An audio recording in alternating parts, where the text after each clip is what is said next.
যেগুলো পরীক্ষায় আসার মতো শুধু সেগুলো ধরে ধরে আমি আলোচনা করব। তো আজকে আমি আলোচনা করব ইতিহাসের মধ্যে ভারতীয় সভ্যতার উদয় বা ভারতীয় সভ্যতা সম্পর্কে, হরপ্পা সভ্যতা বা সিন্ধু সভ্যতা সম্পর্কে। এই হরপ্পা সভ্যতা বা সিন্ধু সভ্যতার মধ্যে যে যে বিষয়গুলি পড়তে হবে সেটি হলো হরপ্পা সভ্যতার বৈশিষ্ট্য, হরপ্পা সভ্যতার নগর পরিকল্পনা, সামাজিক কারণ, হরপ্পা সভ্যতার সামাজিক কারণ, অর্থনৈতিক কারণ, ধর্মীয় কারণ এবং সিন্ধু সভ্যতার পতনের কারণ। এই কয়েকটি পড়লেই হয়ে যাবে।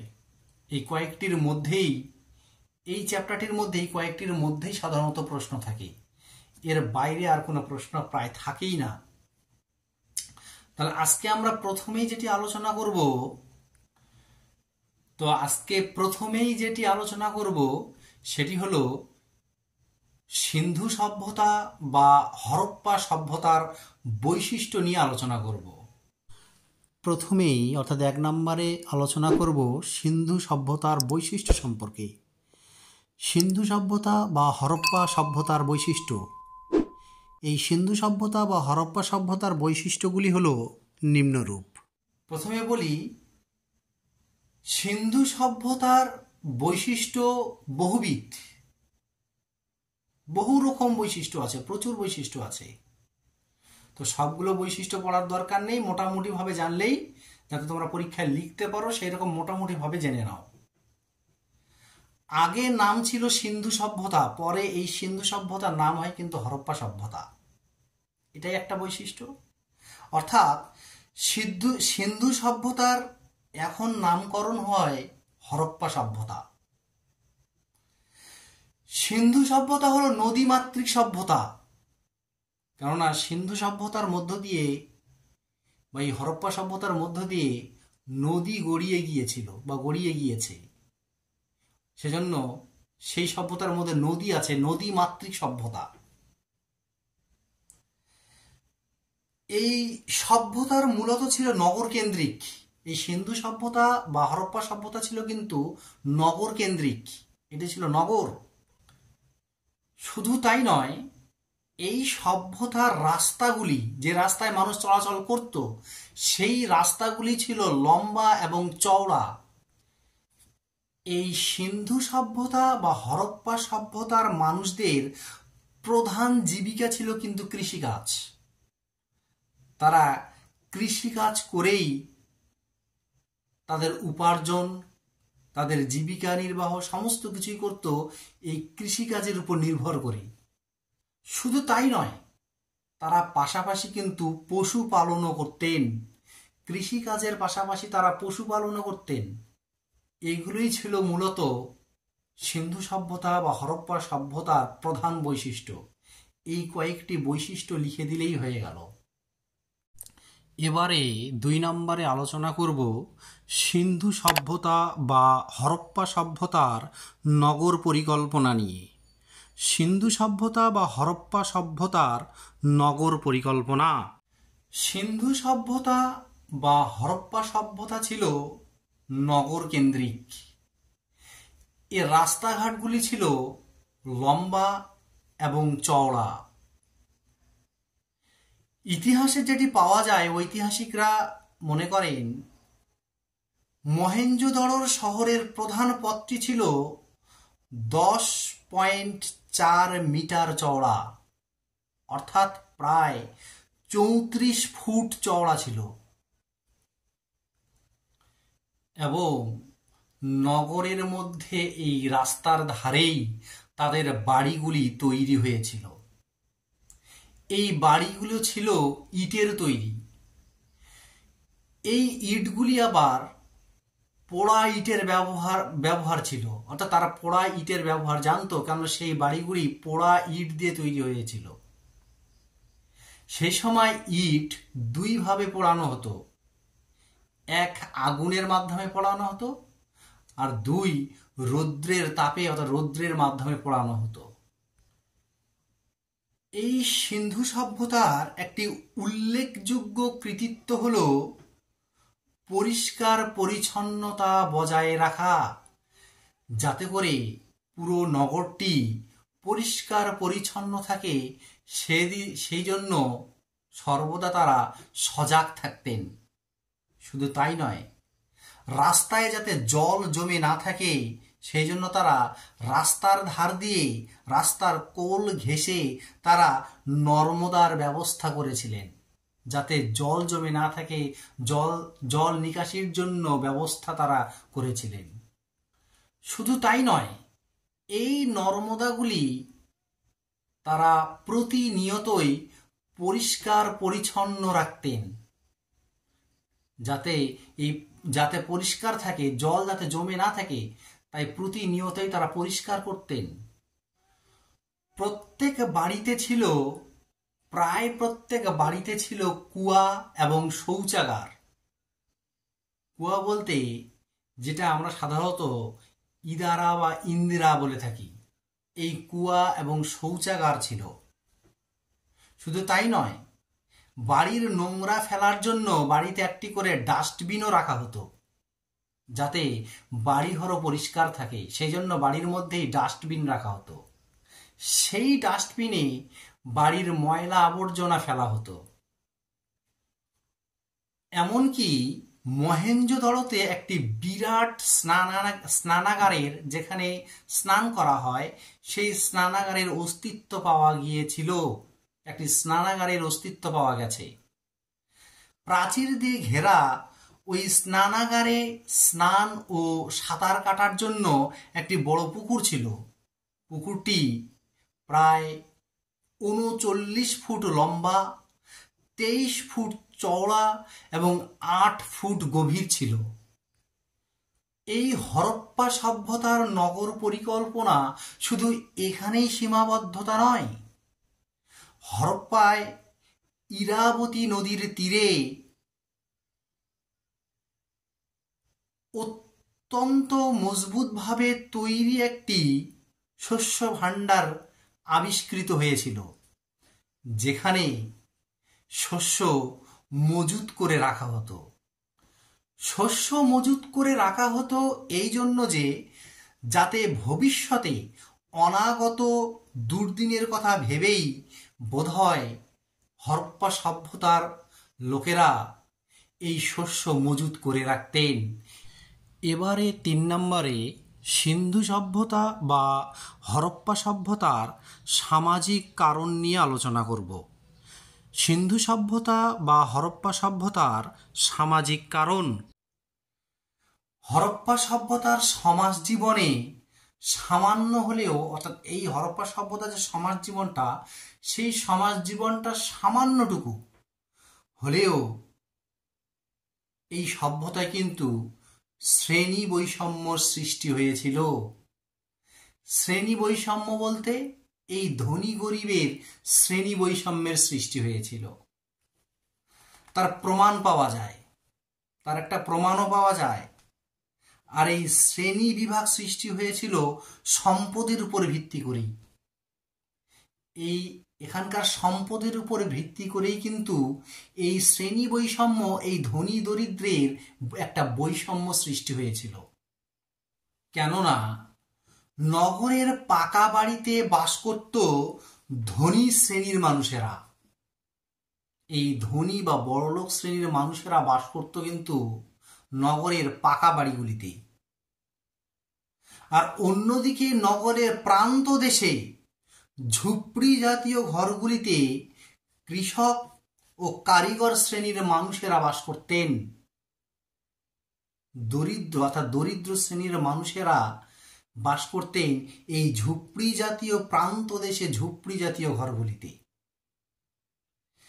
এবং নগরের অট্টালিকাগুলিতে বাস করত শ্রমিকের দল। শাসক ও পুরোহিত সম্প্রদায় ব্যতীত হরপ্পা সভ্যতার সমাজ ব্যবস্থায় প্রধানত 2টি শ্রেণীর মানুষ বাস করত। এই শ্রেণী দুটি হলো, একটি হলো ধনিক শ্রেণী, ধনী বা বড়লোক শ্রেণী, এবং দ্বিতীয়ত আরেকটি শ্রেণী হলো দরিদ্র কৃষক, শ্রমিক, কারিগর শ্রেণী। এই দুই শ্রেণীর লোকজন বাস করত এই হরপ্পা সভ্যতায়। এই সমাজ জীবন এইভাবে শ্রেণী বৈষম্যের সৃষ্টি হয়েছিল। তবে হরপ্পা সভ্যতার প্রধান জীবিকা ছিল কিন্তু কৃষিকাজ। তবে তার পাশাপাশি তারা পশুপালনও করতেন।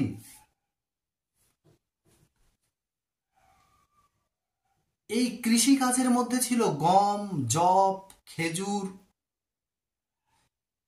এগুলো তারা চাষ, বিভিন্ন ধরনের শস্য চাষ এগুলো তারা করতেন।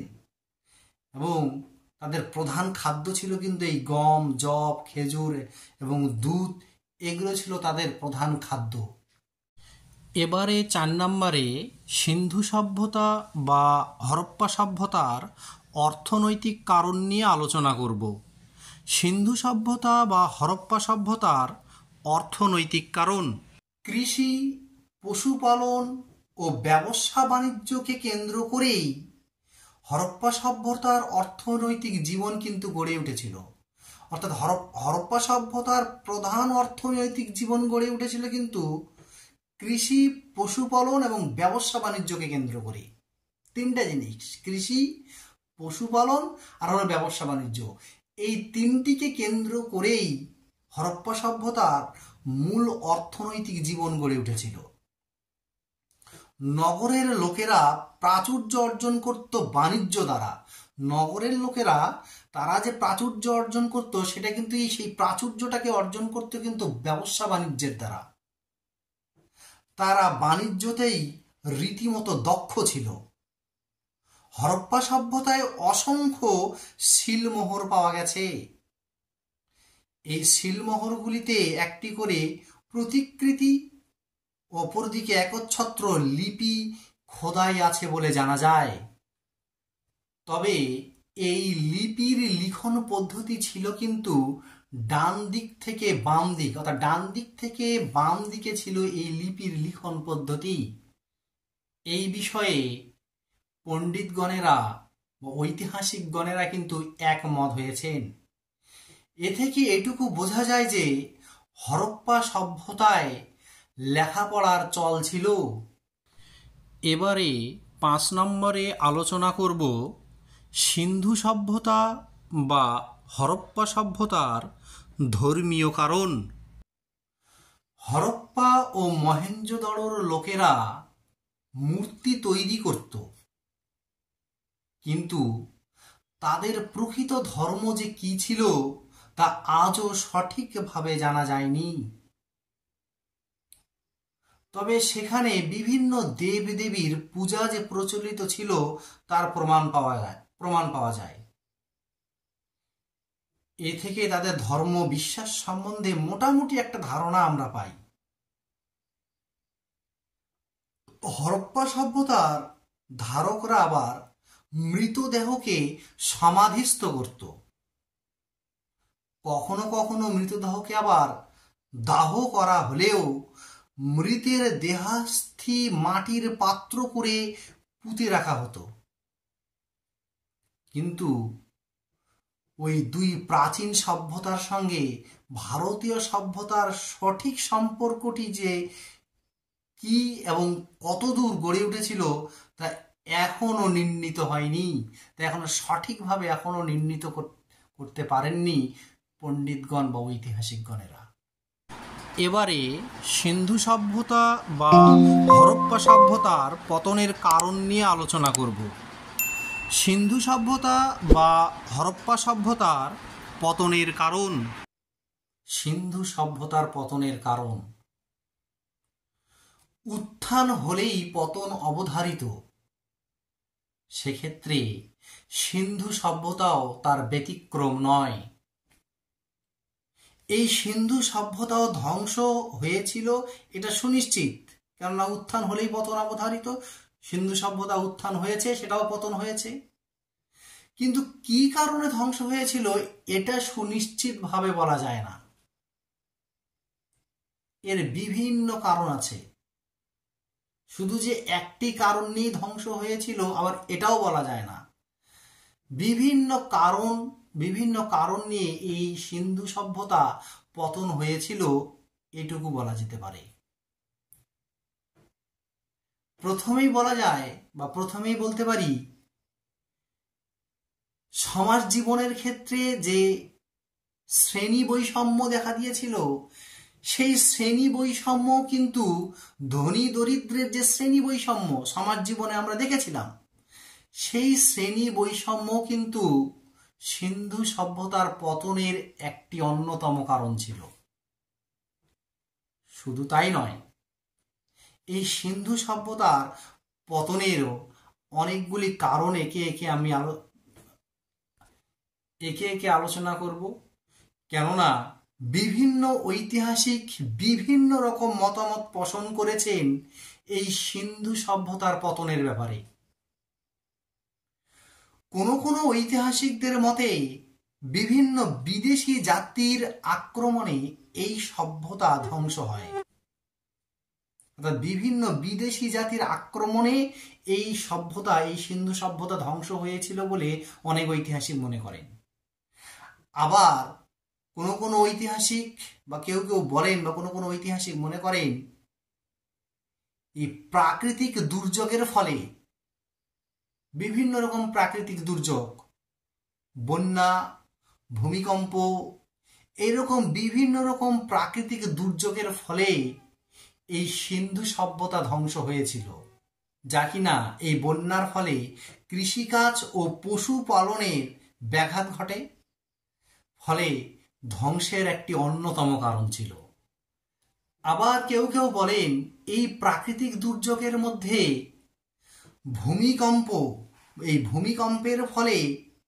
ভয়াবহ ভূমিকম্পের ফলে এই সভ্যতা ধ্বংস হয়। শুধু তাই নয়, আবার কেউ মনে করেন এই সিন্ধু সভ্যতায় ইটের ব্যবহার ছিল, তাই ইট পোড়ানোর জন্য বিভিন্ন বনজঙ্গল কেটে ইট পোড়ানো হতো,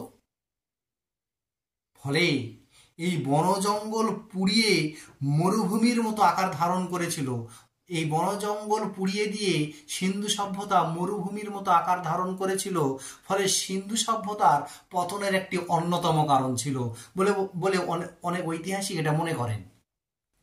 যাই হোক, এইরকম বিভিন্ন কারণের জন্যই এই সিন্ধু সভ্যতা ধীরে ধীরে ধ্বংসের দিকে বা পতনের দিকে এগিয়ে গিয়েছিল এবং ধ্বংস সুনিশ্চিত হয়েছিল।